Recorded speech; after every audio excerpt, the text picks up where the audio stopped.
Hello student, welcome to study with Bharati miss.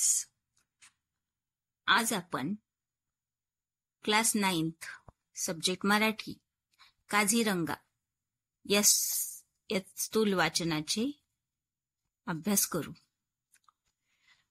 मित्रांनो, तुम्हाला वेगवेगळे प्राणी माहीतच आहे. त्यामध्ये तुम्हाला कोणते कोणते प्राणी आवडतात?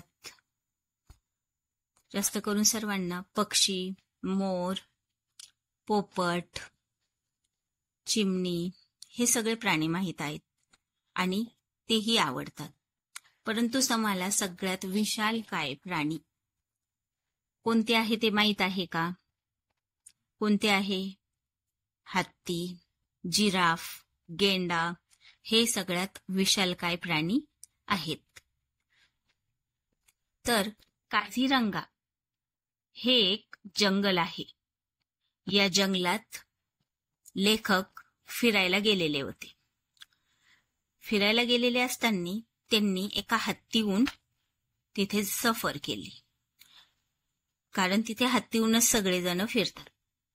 का तर त्या जंगलात उंच उंच गवत होते, तिथं पायी फिरू शकत नव्हते आणि तिथे एक शिंगी गेंडा पण होता. तर त्या सफारीमध्ये त्यांनी काय काय पाहिले, काय काय अनुभवले ते या काझीरंगा या स्थूल वाचनामध्ये स्पष्टीकरण दिलेले आहे. त्याचा आपण आज अभ्यास करू. तर मित्रांनो, हा व्हिडिओ तुम्ही शेवटपर्यंत बघा. यात फार फार विशिष्ट आणि रोमांचक अशा गोष्टी लेखकांनी सांगितलेल्या आहेत. जंगलात विविध प्रकारचे प्राणी असतात. त्यांचा ते उदरनिर्वाह कशा प्रकारे करतात, ते कशा प्रकारे तिथे राहतात, या सर्व गोष्टी तुम्हाला क्लिअर होतीलच.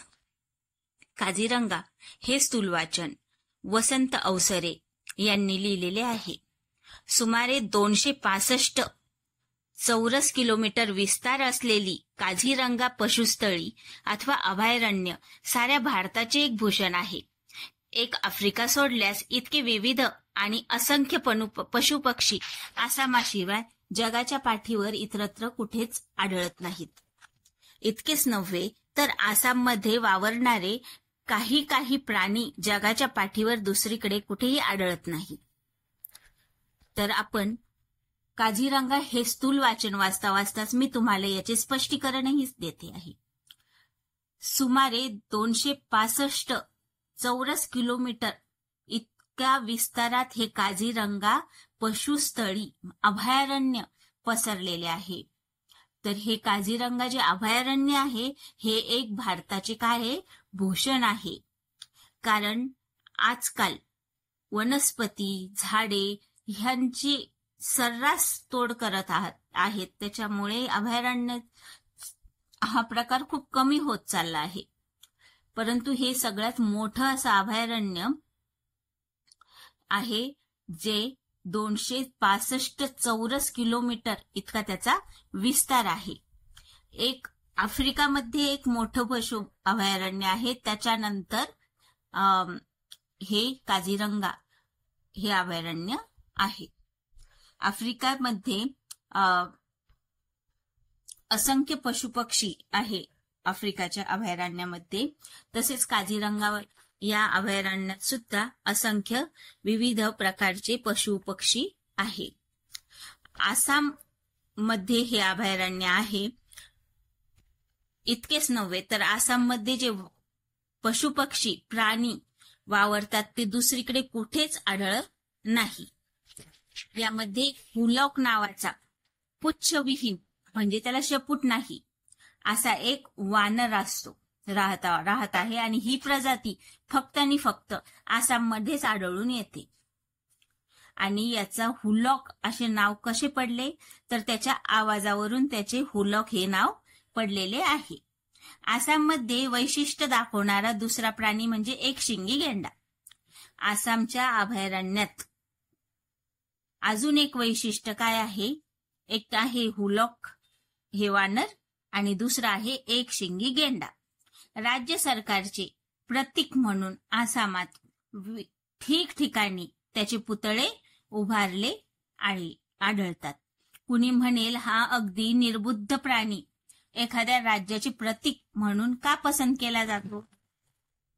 म्हणजे बऱ्याच जणांना वाटतं एक शिंगी गेंडा, याला काहीही बुद्धी नाही, तर मग तो एखाद्या राज्याचे प्रतीक, म्हणजे राज्य कोणते? आसाम हे एक राज्य आहे, त्याचे प्रतीक म्हणून एक शिंगी गेंडा हा ओळखला जातो आणि त्यामुळे त्याचे विविध पुतळे सुद्धा तेथे उभारलेले आहेत. पण प्रथम दर्शनी वाटतो तितका हा प्राणी टाकाऊ नाही. तो दिसतो तसा हा टाकाऊ नाहीये. त्याचे भरपूर काही श्रेष्ठत्व आहे, ते आपण बघू. कोणीतरी इंग्रज कवीने गेंड्यावर एक लहानशी कविता करून तो माणसापेक्षा कसा श्रेष्ठ आहे हे दाखवले आहे. एका इंग्रज कवीने या गेंड्यावर कविता लिहिलेली आहे आणि तो माणसापेक्षा कसा श्रेष्ठ हे त्या कवितेमध्ये त्याने सांगितले आहे. एखाद्याचा पुतळा पाहणे आणि त्याला प्रत्यक्ष पाहणे यात फार फरक असतो. मी तर गेंडा व त्याच्याबरोबर आसामातले इतर पशुपक्षीही प्रत्यक्ष व जवळून पाहण्याची संधी मिळावी म्हणून काझीरंगाला आलो होतो. लेखक हे स्वतः काझीरंगाला अभयारण्याला भेट द्यायला गेलेले आहेत आणि त्यांनी ते सर्व प्रत्यक्ष बघितलं. एक शिंगी गेंडा आणि विविध तिथले पशुपक्षी सुद्धा त्यांनी प्रत्यक्ष पाहून आले. अशा ठिकाणी वन्य पशु बहुधा सकाळी लवकर अथवा सूर्यास्ताच्या वेळी पाहायला मिळतात. तर ते म्हणतायत की ते अभयारण्यात गेले त्या ठिकाणी पशुपक्षी हे सकाळी सकाळी लवकर आणि सूर्यास्ताच्या वेळी जेव्हा ते आपल्या घरी जातात अशा वेळी पाहायला मिळतात. कारण पशुपक्षी हे सकाळी लवकर उठतात आणि संध्याकाळ झाली, सूर्यास्ताची वेळ झाली का ते आपल्या घरी निघून जातात. तर तेव्हा ते उडत उडत जेव्हा आपल्या घरी जातात तेव्हा असे विविध प्रकारचे पशुपक्षी आपल्याला संध्याकाळी आणि सकाळीच बघायला मिळतात. आदल्या रात्री खूप पाऊस पडला होता, तेव्हा सकाळी जर पावसाची बुरबुर चालू राहिली तर जंगलात जाणे कठीण हे मी जाणून होतो. तिथे काय झालं, ते लेखक जेव्हा गेले तेव्हा त्याच्या आदल्या दिवशी तिथे खूप पाऊस पडला होता आणि सकाळी पण पावसाची बुरबुर चालूच होती. त्यामुळे लेखकाने सांगितले की मला जरा कठीण वाटायला लागला अभयारण्यात जायचं, कारण पाऊस चालू असल्यामुळे जाणे कठीण वाटू लागले. पण माझे नशीब जोरदार होते. दुसऱ्या दिवशी सकाळी आकाश पूर्णपणे निरभ्र होते. नशीब चांगलं असल्यामुळे दुसऱ्या दिवशी लेखकांना अभयारण्य पाहण्याची प्रगाढ इच्छा होती. तिथे जाऊन पशुपक्षी बघण्याची खूप इच्छा होती आणि त्यामुळे त्यांच्या नशिबानेही साथ दिली आणि दुसऱ्या दिवशी आकाश पूर्णपणे स्वच्छ होते. त्यामुळे पाऊस काही आला नाही आणि मग लेखक हे अभयारण्याची सफारी म्हणजे फिरण्यासाठी निघाले. पूर्वेचा वारा पण इतका शांत होता की जंगलात फिरणाऱ्या जनावरांना आमचा वासही येणे कठीण होते. म्हणजे वारा, हवा, पूर्वेपासून जी हवा वाहते ना ती पण खूप शांत होती. त्यामुळे जंगलातील जनावरांना ते तिथे आहे, उपस्थित आहे, वास म्हणजे तिथे उपस्थित आहे हे कळणं पण कठीण होते. काझीरंगाची भूमी ही कर्दम भूमी आहे. इथल्या कमरे इतक्या चिखलातून फिरणे माणसाला अशक्य. काझीरंगाची जी भूमी म्हणजे जमीन आहे ही कर्दम भूमी आहे. कर्दम भूमी म्हणजे तिथे खूप प्रकारचं गवत आहे, चिखल आहे. तिथे इतका चिखल आहे, कमरेपर्यंत चिखल आहे. तिथून पायी माणसाचं चालणं हे अशक्यच आहे. शिवाय इथे सर्वत्र इतके उंच गवत वाढलेले आहे की त्यात हत्तीवर बसलेला माणूसही लपून जातो. तिथे गवत सुद्धा खूप उंच उंच वाढलेलं आहे. तिथं आपण हत्तीवर सुद्धा बसून गेलो तर लपून जाईल एवढं उंच गवत आहे. प्रवाशांना या जंगलात फिरून आणण्यासाठी आसाम सरकारने 15 ते 20 हत्ती खास शिकून तयार ठेवलेले आहे. तिथे जे प्रवासी येतात अभयारण्याला भेट देण्यासाठी, त्यांना फिरून आणण्यासाठी आसाम सरकारने 15 ते 20 हत्ती खास शिकवून ठेवलेले आहे, तयार करून ठेवलेले आहे. हे हल्ली वन्य पशूंना घाबरत नाही व दाट गवतातूनही ते मार्ग काढू शकतात. ते हत्ती कायम तिथे प्रवाशांना घेऊन जातात, म्हणून ते तिथल्या वन्य पशूंना काही घाबरत नाही आणि ते घनदाट अशा गवतातून सुद्धा मार्ग काढू शकतात. साधारणतः असा समज आहे की गेंडा हत्तीच्या अंगावर चालून जातो. तिथे असा समज आहे की गेंडा हा हत्तीच्या अंगावर चालून जातो, पण शेजाऱ्यांना निष्कारण त्रास देणे वन्य पशूंच्या रक्तातच नसते. पण आपले शेजारी कसे असतात, एकमेकांना त्रास देतात, तसे वन्य पशु हे एकमेकांना त्रास देत नाही. गेंडा देखील या नियमातला अपवाद नाही. गेंडा पण हाच नियम पाळतो, त्रास देत नाही. क्वचित केव्हा तरी एकटा असलेला गेंडा समोर येणाऱ्या पशुवर धडक मारायला निघतो, पण एकलकोंडेपणाचे पर्यवसन तिरसटपणात झाले नाही तरच नवल. तो जेव्हा एकटा असतो, समोरून जर कोणी आलं तर तो त्याच्यावर हमला करू शकतो. जगातील प्रचंड काय प्राण्यात भारतातील एकशिंगी गेंड्याचा 4था नंबर लागतो म्हणतात. जगात जे प्रचंड काय सर्वात मोठे जे प्राणी आहे, त्यात भारतातील एकशिंगी गेंड्याचा 4था नंबर लागतो. आणि पहिल्या 3ऱ्या तिघात आफ्रिकी हत्ती आणि भारतीय हत्ती व आफ्रिकेतला सफेद गेंडा यांचा समावेश आहे. पहिले 3 सर्वात प्रचंड काय प्राणी कोणते आहे, तर नंबर 1ला आहे आफ्रिकी हत्ती, नंबर 2ला आहे भारतीय हत्ती आणि नंबर 3ला आहे आफ्रिकेतला सफेद गेंडा. मित्रांनो, तुम्हाला जर माझं शिकवलेलं आवडत असेल तर या व्हिडिओला तुम्ही लाईक करा आणि तुमच्या मित्रांनाही व्हिडिओ सेंड करा आणि लाईक, शेअर आणि सबस्क्राईब करा. जंगलात फिरण्यासाठी मला एक हत्ती मिळाली होती. जेव्हा लेखक त्या जंगलात फिरण्यासाठी गेले तेव्हा त्यांना एक हत्तीवर बसून सफारी फिरायला भेटले होते. तिचे नाव काय होते, वैजयंती असे नाव होते. मोठी देखणी इंद्राच्या ऐरावताची मुलगी शोभेल अशी होती. इंद्राचं वाहन काय, ऐरावत. ऐरावताची मुलगी अशी ती हत्तीन होती, अशी लेखकांनी त्या हत्तीला उपमा दिलेली आहे. ती आणि चालत पण होती अशी ऐटीत की गवतातून चालताना जणू रेशमी साडी सळसळते आहे असे वाटते. ती हत्तीन पण ऐटीत चालत होती, जस काय तिची रेशमी साडी सळसळते अशी ती शांतपणे चालत होती असे लेखक म्हणत आहे. निघाल्यापासून थोड्याच वेळात ती एका जराशा उघड्या ठिकाणी आली आणि माहुताने खून केल्याबरोबर उभी राहिली. समोरच आमच्या जवळ एक गेंडा अगदी निश्चल उभा होता, चिखलात घालून पहाऱ्यावर उभ्या असलेल्या एखाद्या विशालकाय योद्ध्यासारखा.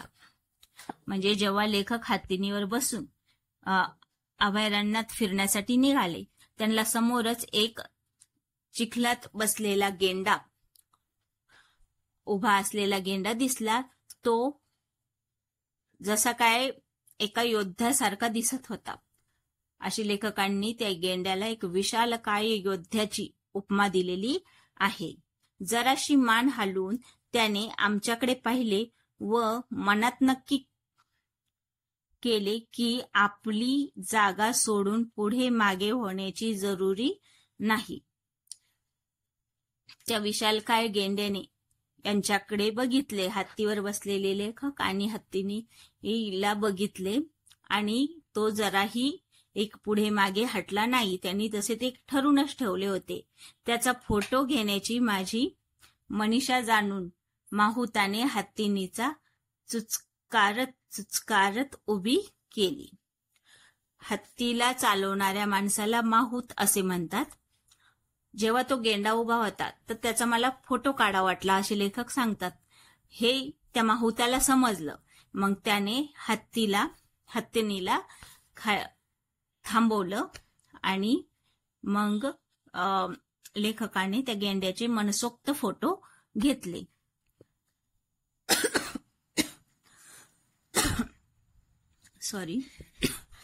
त्या माहुताकडून 2 गोष्टींची माहिती मिळाली. बाजारात गेंड्याच्या नावावरील शिंग्याची किंमत जवळजवळ 2000 रुपये इतकी असते. ही एक व दुसरी अशी की शरीर थंड राखण्यासाठी चिखलाने अंग माखून घेणारा गेंडा हा सामाजिक आरोग्याचा भोगता असतो. माहुताने 2 गोष्टी सांगितल्या की ह्या गेंड्याचे जे शिंगे आहेत ते बाजारात 2000 रुपये विकल्या जातात आणि हे गेंडे चिखलात का बरं बसलेले आहेत की ते त्यांचं शरीर थंड करण्यासाठी चिखलात बसतात. सबंध मोठ्या जंगलात फक्त एकाच ठिकाणी जाऊन तो आपली विष्ठा टाकतो. पूर्ण जंगलात फक्त एकाच ठिकाणी तो जाऊन फ्रेश होतो म्हणजे विष्ठा टाकतो. तर हा विशालकाय गेंडा काय करतो, जंगलात तो त्या अभयारण्यात किती जरी मैल दूर असला तरी तो परतून त्या एकाच जागेवर येतो आणि इतरत्र कुठेही घाण करत नाही. घाण वाटेल तेथे टाकू नये, शेजाऱ्या पाजाऱ्यांना त्रास होईल असे वागू नये हे समजणारा गेंडा निसंशय शहाणाच म्हटला पाहिजे. तो शेजाऱ्या पाजाऱ्यांना त्रास होईल असा वागत नाही म्हणजे तो खरंच शहाणा असं म्हटलं पाहिजे. माहुताने खून केली व गरकन वळसा घेऊन वैजयंती दुसरीकडे निघाली. माहुताने तिला इशारा दिला हत्तीनीला. हत्तीनीचं नाव काय आहे, वैजयंती. आणि त्यामुळे त्या वैजयंतीने काय केले, दुसरीकडे निघाली. त्याच वेळी एक पांढरा शुभ्र गाय बगळा डोक्यावरून पंख हलवत उडाला. त्याच वेळी जेव्हा ती वैजयंती दुसरीकडे निघाली तेव्हा एक पांढरा शुभ्र त्या बगळ्याचं नाव काय होतं, गाय बगळा, हा सगळ्यांच्या डोक्यावरून पंख हलवत उडाला. आणि मी लगेच मनात नक्की केले की जवळपास कुठेतरी रान म्हशींचा कळप असला पाहिजे. म्हणजे जिथे रान म्हशींचा कळप असतो तेथे हे गाय बगळे असतात. म्हणून लेखकांना लगेच समजलं की इथून हा गाय बगळा आपल्या डोक्यावरून पंख हलवत उडाला. याचा अर्थ आजूबाजूला कुठेतरी रान म्हशींचा कळप म्हणजे घोळका आहे असे लेखकांना समजले. माझा तर्क खरा ठरला आणि गिरकी घेऊन बगळा तिथे उतरला.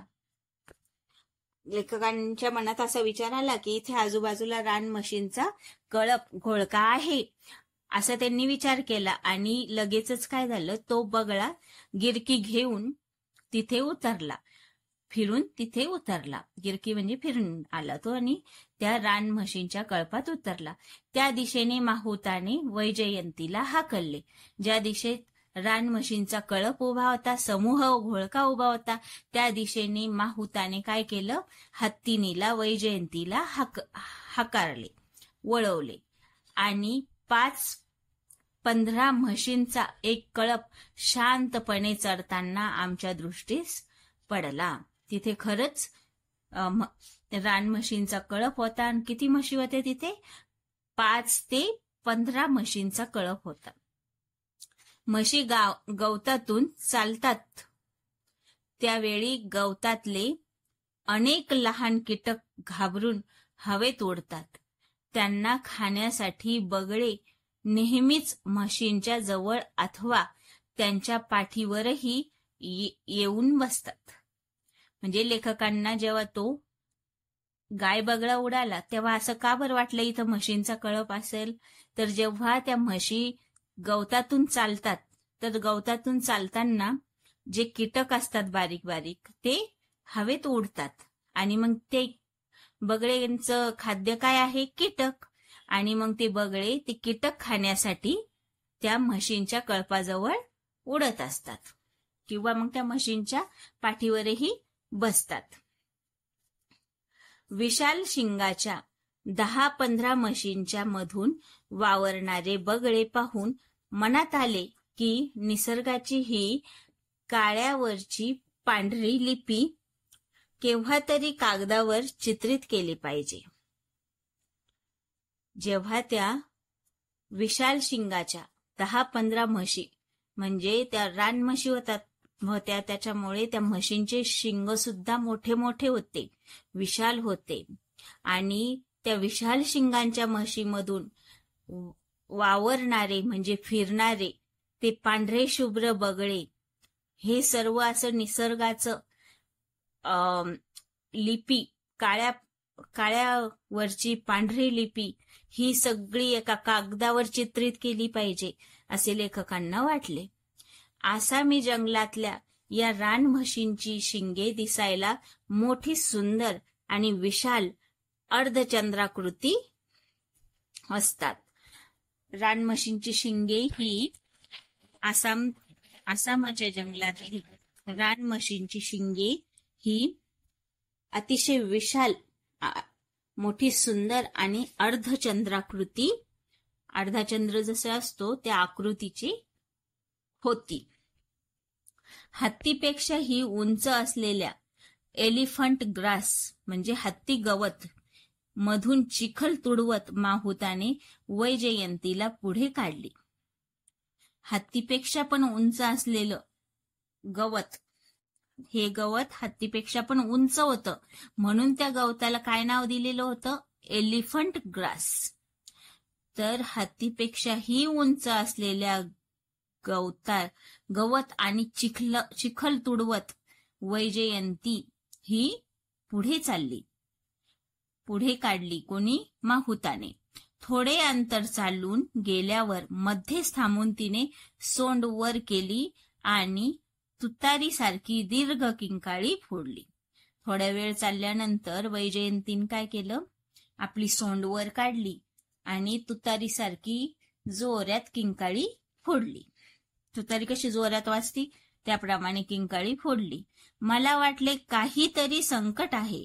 माहुताने इकडे तिकडे नजर फिरवली आणि हत्तीनेला पुढे चालण्याची सूचना केली. लेखकाला वाटलं काहीतरी संकट आहे, म्हणूनच हत्तीने किंकाळी फोडली.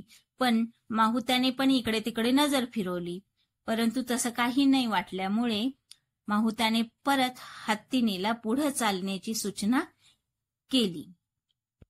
सावधपणे पावले टाकत गवतातून चालत ती एका डबक्यापाशी आली.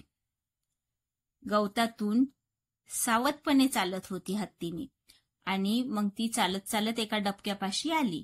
डबक्याच्या काठावर एक हरिण मरून पडले होते. त्या डबक्याच्या पाण्याचे जे छोटे छोटे पाणी साचलेले असतं ना, त्याला डबके म्हणतात. त्या डबक्याच्या काठावर एक हरिण मरून पडलेले होते. हत्तीने पुन्हा एक किंकाळी फोडली. जेव्हा हत्तीने त्या मेलेल्या हरणीला पाहिले तेव्हा परत हत्तीने किंकाळी फोडली आणि तोंड हवेत फिरून चारही दिशांचा वास घेतला. जणू काय मृत्यूची पावले आजूबाजूला कुठे रेंगाळत आहेत की काय याचा मागोवा ती घेत होती. जेव्हा ते हरिण मरलेलं पाहिलं तेव्हा हत्तीने परत एक किंकाळी फोडली आणि सगळीकडे मान फिरवली की तिला वाटले इथे काही आपल्याला धोका तर नाही येणार याचं ती मागोवा घेत होती. माहुताने वैजयंतीला जरा खाली वाकायला लावले आणि आपल्या सोबत्याला खाली उडी मारायला सांगितले. त्या सोबत्याने खाली उतरून हरणाच्या प्रेताचे नीट निरीक्षण केले. कुठल्या तरी प्राण्याने छातीत शिंग खुपसून त्याची हत्या केली होती. त्याने त्याच्यासोबत जो आलेला होता त्याला हत्तीनीला एकदा खाली वाकायला सांगितलं आणि त्याला उडी मारायला सांगितली आणि चेक करायला सांगितलं की त्या हरणाला कोणी मारलेलं आहे ते बघायला सांगितलं. तर त्या हरणाला त्या अभयारण्यातील कुठल्या तरी प्राण्याने छातीत शिंग खुपसून त्याची हत्या केलेली होती.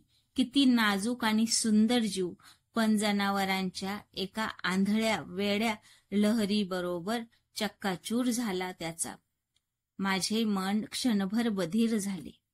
हरिण म्हणजे फारच सुंदर असतं दिसायला आणि नाजूकही असतं, बारीक असतं.